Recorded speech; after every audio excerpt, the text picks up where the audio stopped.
everyone, I'm Coral. Welcome back to my channel. I'm here with some books and shit that I bought in September. It's almost the end of September. I can't believe it. What happened to this month? I don't know. My life has been just feeling very off lately. I don't know why, but like the time is too fast and also too slow, and I don't know what's going on, but I do have some books that I bought this month. Just a couple really though. But I mean, I don't have much space left on my bookshelves. It's kind of scary. What am I gonna do? Because I know I'm not gonna stop like buying books. So I don't know. We'll have to talk about it. Me and my bookshelves will have to talk about it. I found a lot of Fear Street books this month, which was very exciting. I bought some of these. There's like 4 of these that I bought for a fucking $1 each. Can you believe that shit? I can't. Okay, so let's start with one I'm definitely reading this month, or next month, I mean. This is Halloween Party by R.L. Stine. This is a Fear Street book about a couple who gets an invitation to a Halloween party and things get very spooky. It just seems like it takes place in October. It looks like it's gonna be perfect. Then I also found The Stepsister, another Fear Street book. These are all Fear Street. I'm not sure why I keep telling you that, but they are all Fear Street books. This one is about Emily, and she has a new stepsister who Emily thinks is like trying to take over her life. She's like doing all these things that Emily does, and then Emily reads her diary and finds out that her new stepsister has some secret past secrets, which is so funny because like how many secrets can like a 15-16-year-old girl have? She barely has a past. So silly, but I don't know. I guess, you know, I'll have to read it and like find out what's going on here. I also found The Wrong Number, which I was very excited about because I already have The Wrong Number 2. But I didn't have the first one, and now I do. And this is about 2 teenagers, 2 friends who are making prank phone calls, and the older brother of one of them catches them at one point and is like, okay, I won't tell anybody, but you have to let me in on this prank phone call thing, which is kind of a weird threat. I mean, wouldn't he just ask to join in and then maybe they'd be okay? I don't know, but he starts making prank phone calls with them, but his are less like funny and more like threatening. And at one point he calls the wrong number, and then, you know, bad stuff starts to happen. I love these covers so much. Then we have Truth or Dare, and of course this is just a classic Fear Street, like these kids are goofing around and something goes wrong and has, you know, deadly consequences type of a thing. But in this one, I believe that they're stuck. They're like skiing and they get stuck because there's a blizzard, and they start to play a game of Truth or Dare to pass the time. And as the book says, it started as a game and ended in death. Perfect, beautiful, love it. All right, then I found one of the installments of 99 Fear Street House of Evil. I haven't read any of those ones, but I know it revolves around, I'm pretty sure, the same house, which is 99 Fear Street, and like the story of whatever family's living there at the time. Of course, you know, they all find out that the house has a terrible past. So there's this, that must be the second one, I'm assuming. It's called The Second Horror. And then I found number 2 and 3 in the Fear Street Cheerleaders thing. This is The Second Evil and The Third Evil, and this is a series about like a cheerleader who dies at one point, and I believe, I don't know, maybe it's not her sister, but I believe it has the same main character. I think, at least in these 2 books, it does, and her name is Corky, which is so fucking cute. So someday I'm gonna read these books about Corky, but I don't think I have the first cheerleaders book, so I'll have to find that. But can you believe, I mean, these are just like hard to find, and then the prices went up when the Fear Street movies came out, which, you know, it's just how it is, but I found these 2, and this one, and one of the other ones for a fucking $1 each. I can't believe that shit. Well, next here, I've got a couple books that were things that came out this year that I haven't bought yet, but I would like to read, and so I bought them because what I usually do is if I don't pre-order something to read it right when it comes out, it just like, I usually wait around for a used copy, and that doesn't always happen, especially with like these indie books.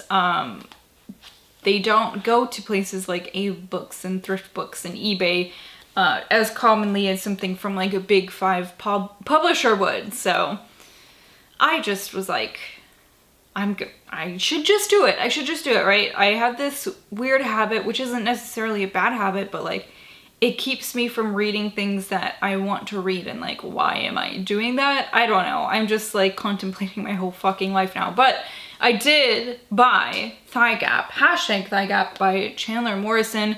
This is the second one in the My Dark Library thing. This is about a woman in LA who has an eating disorder. And so I mean, if you see Chandler Morrison's name on anything, you kind of have to assume that there's going to be trigger warnings, content warnings, and probably you want to, you know, make sure stuff and things don't bother you before you read this book.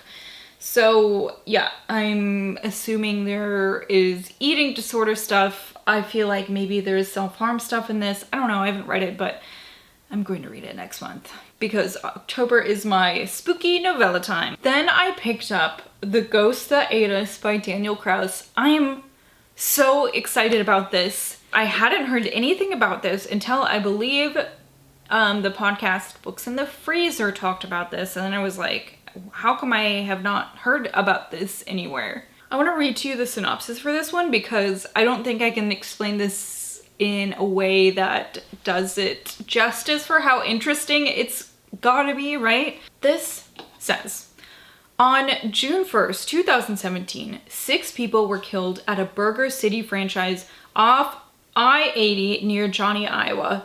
It was the bizarre and gruesome conclusion to 9 months of alleged paranormal activity at the fast food joint, events popularly known as the Burger City Poltergeist.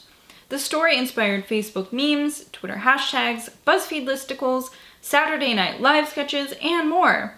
But the case was never much more than a punchline until best-selling writer Daniel Kraus decided to head to Iowa to dig up what really happened. Presented here is the definitive story of the most exhaustively documented haunting in history, including, for the first time ever, interviews with every living survivor of the tragedy. The employees of Burger City were a family. They loved one another, at least at the beginning. But love can make you do unspeakable things. Oh my gosh, it looks like it's gonna be so much fun. There are like, where are the things? Like pictures and stuff like that. It seems like it's going to be in that style that we've seen kind of lately, where it's like authors are writing themselves into their own works of fiction and they kind of blur the line of like fiction and reality. Like they get kind of meta. What's coming to mind is Chasing the Boogeyman by Richard Chismar. Is that his last name? I can't remember. Red X by David Demchuk. I think that's kind of like that too.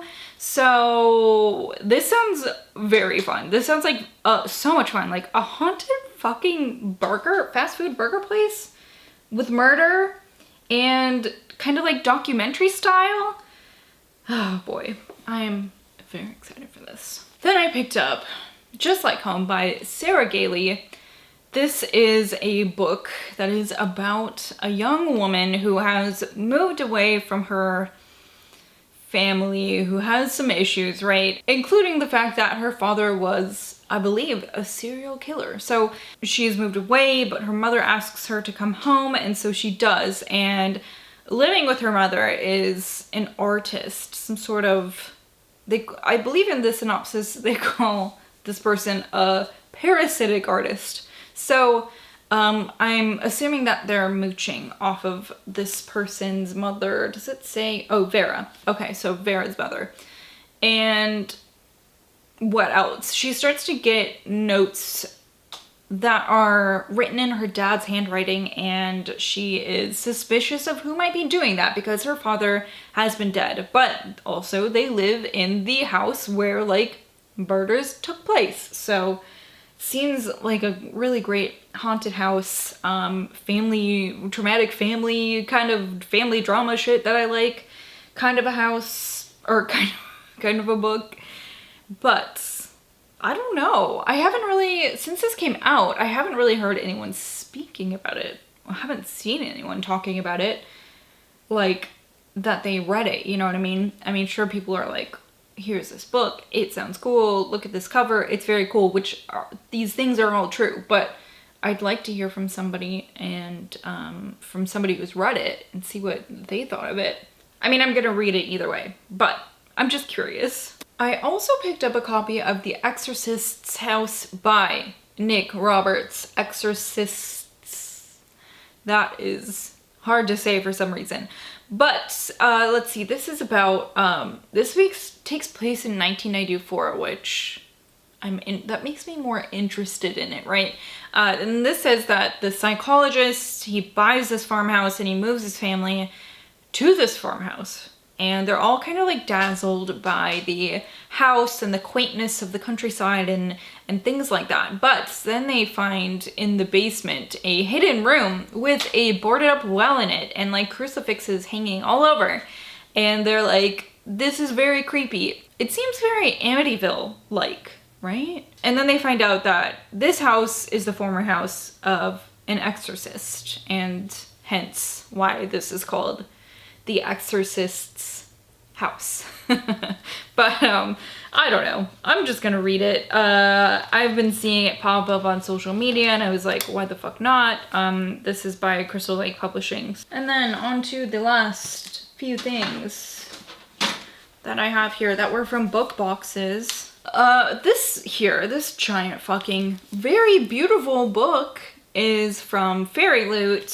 This is a fantasy book called Babel. It's by R.F. Kuang, and that name might sound familiar to you, and that's because she wrote a series that I read part of, but then I didn't finish the last book because I just stopped caring about it. So I'm hoping that this kind of catches me more than the other series did, but this is a really beautiful copy of this book. Either way. And let's see, I'm going to read to you the very short, I don't know, is this even a synopsis? It says, Oxford, 1836, the city of dreaming spires. It is the center of all knowledge and progress in the world, and at its heart is Babel, Oxford University's prestigious Royal Institute of Translation, the tower from which all the power of the empire flows. Orphaned in Canton and brought to England by a mysterious guardian, Robin Swift thought Babel a paradise until it became a prison. But can a student stand against an empire? So when you say student, I think dark academia. It says an arcane history, so magic, maybe dark academia vibes, students, rebellion, it seems like. There are these end pages in this edition, which are nice. Of course, the production quality of these books is magnificent, of course. But I have to admit, I'm a little hesitant to pick up something else by this author that is so big. But I'm hoping that this just really knocks it out of the park. Okay, then last two things here. I'm not going to go into the synopsis of these because I just did an unpackaging video that you are welcome to watch if you want to know more about these. But in Nightworms, the September Nightworms, we did get Anybody Home by Michael J. Sadlinger and also Full Immersion by Gemma Amore. Such a beautiful name. That's a nice name to say, you know? Gemma Amore. So that's it for this month. That's what I bought this month. These are the things that I have here that I need to find space for. Oh boy. That's it though. love to know, of course, if there's anything you're really excited about picking up this month, whether it's a new book or a used book or something you got on loan from the library or something you borrowed from your really cool sister-in-law who reads really weird books and is always like, hey, you should read this. Let me know. Or, you know, if you've read any of these and you have any thoughts, I'd love to hear. Especially if you've read, let's see, I really want to know more about Full Immersion and more opinions, I guess. And also Just Like Home by Sarah Gailey. I'd love to hear your thoughts on either of those if you've read them. But that's all I have for you today. So I hope September is treating you well. September's been weird to me. I don't appreciate it. Yeah, that's it though. So it's the end of September. Thank you so much for watching. Let's look forward to October and hope that it is just everything we wish it to be every single year. Thanks for watching. Bye.